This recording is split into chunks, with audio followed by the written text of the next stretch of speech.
Keith, I don't think we could have planned the telethon on any better day. I mean, it's cold and getting colder into the afternoon, right? Yeah, good to remind people if you're thinking about giving. Did we set a goal for?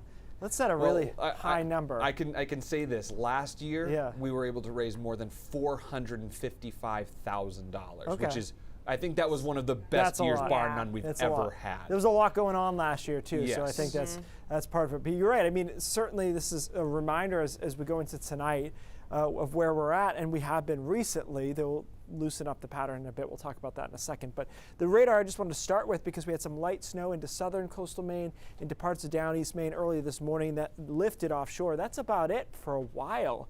As far as any chance of snow or rain, it's probably not until next Tuesday that anything's going on.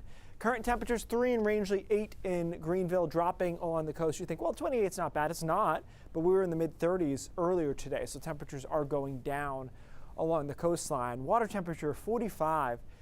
There's a whole talk nerdy to me here on specific heat, why it takes so long to cool down the ocean. Hour by hour forecast doesn't take as long to cool down the land tonight. We get down to probably a couple of degrees, 2, 3, 4 degrees along the coastline.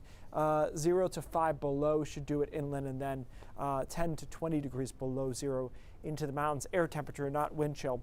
Tomorrow's a bright day, but it's cold, and it's almost always the way it is. I can't think of a time in Maine, at least since I've been here, that it's been brutally cold and cloudy. It doesn't usually work out that way. It usually has to do with a big ridge of high pressure funneling cold air down, and with that we get sunshine. Plus, it's hard to produce clouds when there's so little moisture in the air, right? Like your lips are falling off because they're chapped. It's because there's no moisture left in the air.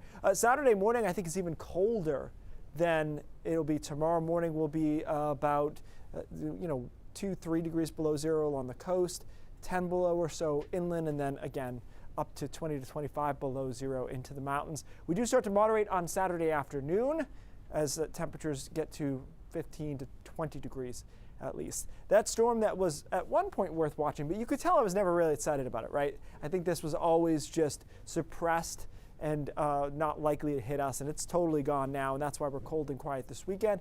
Next chance of any precipitation comes in on Tuesday and Wednesday, and that doesn't look like a big deal, but because the low is pushed west towards Toronto, that's going to mean we could get some warm air mixing along the coastline Tuesday into Tuesday afternoon, so we may actually end up with rain, despite the fact that it's been cold on either side of that system. Probably will be chilly again on Wednesday and Thursday of next week. That should be about it for a while on Arctic blasts. Computer models are usually quite good at temperature in the long range, much better than they are at precipitation. So we can say pretty confidently that it will not be as cold as it will be tomorrow and Saturday going forward. That being said, we'll be going into February, which is not known for its palm trees. So one way or another, it's still likely to be cold, just shouldn't be quite as cold. All right, we can handle that. Yeah. Thanks, Keith.